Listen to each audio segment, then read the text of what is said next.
Student, today myself Alka Dhingra is going to explain you chapter 14, that is the chemical effect of electric current, and this is the part 2. Applications of the chemical effect of electric currents. जो chemical effect होता है electric current का is used in industries for the following purpose. First होता है electroplating metals, second purification of metals, third production of certain metals from the ores, and fourth production of chemical compounds, and fifth decomposing chemical compounds. First हम पढ़ रहे हैं electroplating. आपको मालूम है जो प्रोसेस होता है depositing a thin layer of a design metal over a metal object with the help of electric current is called electroplating. जो पर्पस होता है इलेक्ट्रोप्लेटिंग का वो होता है to protect the metal object from corrosion, that is means rusting, और make the metal objects look more attractive. क्या होता है इलेक्ट्रोप्लेटिंग जो डन होती है वो किसके लिए होती है? फॉर प्रोटेक्शन, रस्टिंग के आगे, सेकेंड डेकोरेटिव पर्पस के लिए. आपको मालूम है जो मेटल ऑब्जेक्ट्स होते हैं वो यूजुअली इलेक्ट्रोप्लेटेड होते हैं क्रोमियम से, टिन से, निकल से, सिल्वर, गोल्ड और कॉपर मेटल से. जब मेटल ऑब्जेक्ट इलेक्ट्रोप्लेटेड होते हैं क्रोमियम से, it is called chromium plating, और जब उसे टिन से करते हैं तो टिन प्लेटिंग, और जब निकल से करते हैं तो उसको निकल प्लेटिंग, सिल्वर से करते हैं तो सिल्वर प्लेटिंग, और गोल्ड से करते हैं गोल्ड प्लेटिंग वगैरह कहते हैं हम इनको.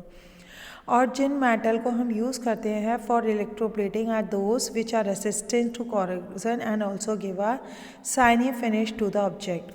तो ये हमें पॉइंट्स को माइंड करना होता है जब हम इलेक्ट्रोप्लेटिंग करते हैं. कैसे कि जो मेटल ऑब्जेक्ट होता है जिस पे हमें इलेक्ट्रोप्लेटिंग करनी होती है उसे मेड करते हैं नेगेटिव इलेक्ट्रोड, जिसे कनेक्टेड कर देते हैं हम negative terminal of the battery से. और मेटल जिसकी लेयर हमें डिपॉजिट करनी होती है दूसरे मेटल पे उसको हम क्या बनाते हैं? एनोड, और उसे कनेक्टेड कर देते हैं positive terminal of the battery से. और जो वाटर सॉल्युबल सॉल्ट होता है मेटल का जिसमें डिपॉजिट करना होता है उसको हम इलेक्ट्रोलाइट की तरह ले लेते हैं. अब हम जैसे क्या कर रहे हैं कि प्रोसेस है इलेक्ट्रोप्लेटिंग का कैसे करते हैं हम कि कॉपर सल्फेट सॉल्यूशन ले लिया जिसके अंदर कॉपर मेटल है in the dissolve form. In fact जो कॉपर सॉल्ट सॉल्यूशन है वो free positively charge copper ions और नेगेटिवली चार्ज सल्फेट आइन कंटेन करते हैं. जब हम उनके अंदर इलेक्ट्रिक करंट पास करते हैं कॉपर सल्फेट सॉल्यूशन पे तो फॉलोइंग चेंजेस होते हैं. पहला क्या होता है जो डिज़ोल्व कॉपर मेटल होता है जो प्रेजेंट होता है कॉपर सल्फेट सॉल्यूशन में वो पॉजिटिवली चार्ज आयरन्स को अट्रैक्ट करता है टू द नेगेटिवली इलेक्ट्रोड की तरफ जिसको हम क्या बोलते हैं?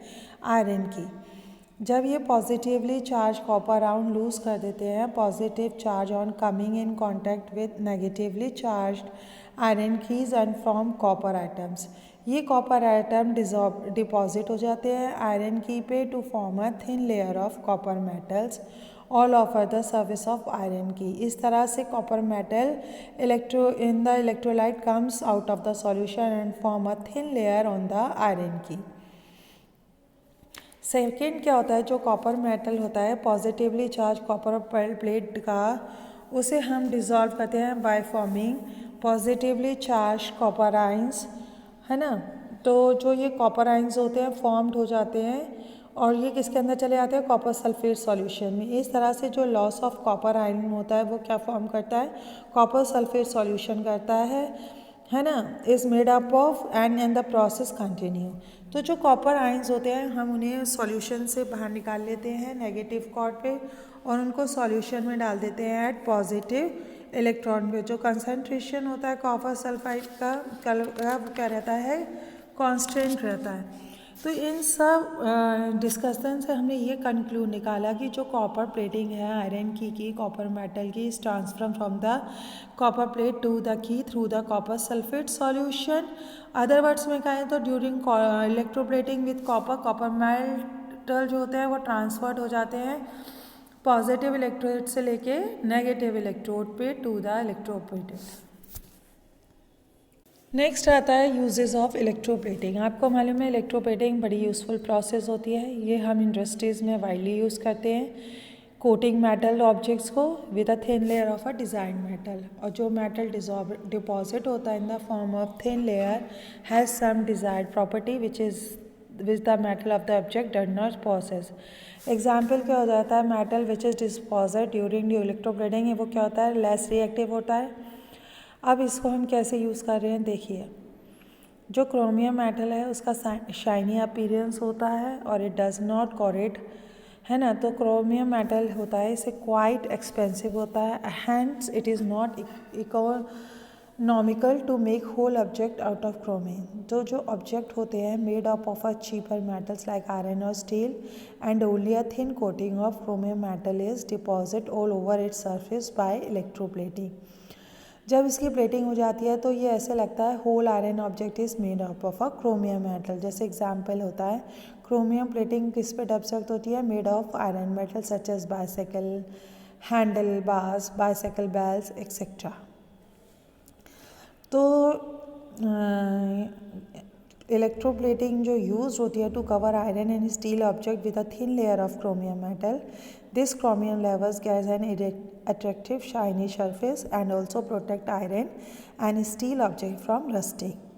अब सेकेंड क्या होता है, जो टिन मेटल होता है वो शाइनी अपीयरेंस होता है, तो ये कॉर्नरेड नहीं होता, नॉन पॉइजनस होता है और लेस रिएक्टिव होता है आयरन से। तो जो टिन कैन्स होते हैं used for storing foods are made by electroplating tin metal on to iron, और इसी plating over the surface of iron food क्या होता है, does not come in contact with iron and is protected from getting spoiled. Third क्या होता है, जो electroplating used होता है वो ऑब्जेक्ट को क्या करता है, made of cheap metals coating of more expensive metal to make them look more, जैसे लेस एक्सपेंसिव मेटल्स को हम क्या करते हैं, इलेक्ट्रोप्लेटेड कर देते हैं with more expensive metal like silver and gold to make jewellery. ये जो ऑर्नामेंट्स होते हैं इनका अपीयरेंस सिल्वर और gold, but they have much less expensive. So many times जो ऑर्नामेंट्स वॉर्न होते हैं वुमेंस पे may appear to be made of gold but they are not really of gold. ये क्या होते हैं, सिल्वर के होते हैं, लेकिन बस उनके ऊपर क्या होता है, गोल्ड प्लेटिंग होती है, आपको मालूम है, ठीक है ना। अब क्या होता है, जो ये कंडक्टिव सॉल्यूशन या इलेक्ट्रोलाइट होते हैं जो यूज़ करते हैं हम इलेक्ट्रोप्लेटिंग में, बहुत तरह के सॉल्ट्स होते हैं जिसके अंदर वो पॉइजनस होते हैं। तो जो कंडक्टिव सॉल्यूशन होता है एसिडिक इन नेचर होता है। तो जो इलेक्ट्रोप्लेटिंग फैक्ट्रीज़ में क्या होता है, ये disposal of use conductive solution ये मेजर प्रॉब्लम होती है। तो conducting solution use in electroplating are polluting waste and hence should be dispose in a proper way so that it to protect the environment. Purification of metals, जो chemical effect होता है electric current का उसको हम use करते हैं in the purification of impure metals, है ना। किससे, from the extracted from there natural occurring compound जिनको हम ओर्स बोलते हैं। तो जो प्योरिफिकेशन होता है impure metal by using the chemical of electric current होता है जिसको हम इलेक्ट्रोलाइसिस भी बोलते हैं, जो हम पहले बता चुके हैं।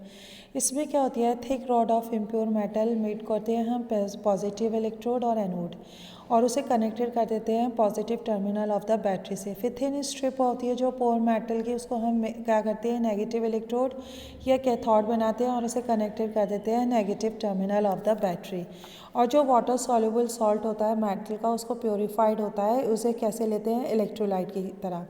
जब हम उसमें इलेक्ट्रिक करंट पास करते हैं तो जो मेटल होते हैं वो डिज़ोल्व हो जाते हैं from the impure anode and goes into the electrolyte solution. तो जो मेटल प्रेजेंट होता है डिज़ोल्व फॉर्म में इलेक्ट्रोलाइट में get deposit on the cathode in the pure form. तो जो इम्प्योरिटीज़ होती हैं वो किसके अंदर आ जाती हैं, इलेक्ट्रोलाइट सॉल्यूशन में। तो जो मेटल्स होते हैं जैसे copper, zinc and aluminium etcetera are purified by the process of electrolysis by using the chemical effect of electric current. Use जो थर्ड यूज़ होता है आपका इलेक्ट्रोप्लेटिंग का, वो क्या होता है, in the production of metals. जो केमिकल इफेक्ट होता है इलेक्ट्रिक करंट का, इसको हम यूज़ करते हैं इन the production of certain metals from other naturally occurring compound जिसको हम बोर्स बोलते हैं। एक्चुअली क्या होता है, जो केमिकली रिएक्टिव मेटल्स होता है वो उनको हम प्रोड्यूस करते हैं इस मेथड से। जैसे एग्जांपल, जो reactive metals such as sodium, aluminium and magnesium are produced by passing electric currents through their compounds in molten state. तो जो सोडियम मेटल होता है जैसे प्रोड्यूस्ड होता है by the electrolysis of molten sodium chloride, whereas aluminium metal is produced by the electrolysis of molten aluminium oxide. इन जितने भी केसेस होते हैं जो मेटल प्रोड्यूस होता है at the negatively charge electrode और कैथोड पे, क्यों? क्योंकि बिकॉज जो पॉजिटिवली चार्ज आयंस होते हैं मेटल के जो प्रेजेंट होते हैं इन देयर मोल्टन कंपाउंड्स, वो किससे अट्रैक्ट होते हैं? नेगेटिवली चार्ज इलेक्ट्रोड से। यूज्ड होता है इलेक्ट्रोप्लेटिंग का वो क्या होता है? In production of compounds. जो केमिकल इफेक्ट होते हैं इलेक्ट्रिक करंट के वो यूज्ड होता है in the production of various chemical compound, जैसे example sodium hydroxide, caustic soda जिसको हम बोलते हैं, वो किससे प्रोड्यूस होता है? By the electrolysis of an aqueous solution, water solution of sodium chloride. Last uses of electroplating का होता है डिकम्पोजिशन ऑफ कंपाउंड्स। जो केमिकल इफेक्ट होता है इलेक्ट्रिक करंट का उसे हम यूज़ करते हैं decompose various chemical compounds into their element, जैसे example water can be decomposed by passing electric current into two elements hydrogen and oxygen. इसी तरह से जब हम सोडियम क्लोराइड के सॉल्यूशन में इलेक्ट्रिक करंट पास करते हैं तो वो किसके अंदर ब्रेक हो जाता है? Sodium and chloride. तो बट Na और जो सोडियम बोलते हैं ये भी कंबाइन हो सकते हैं again to form sodium chloride. तो जो फर्स्ट रिएक्शन होता है उसे डिकम्पोजिशन रिएक्शन बोलते हैं और जो सेकेंड रिएक्शन होता है उसे कॉम्बिनेशन रिएक्शन बोलते हैं। I hope you will understand the chapter. If there is any problem, ask me in class.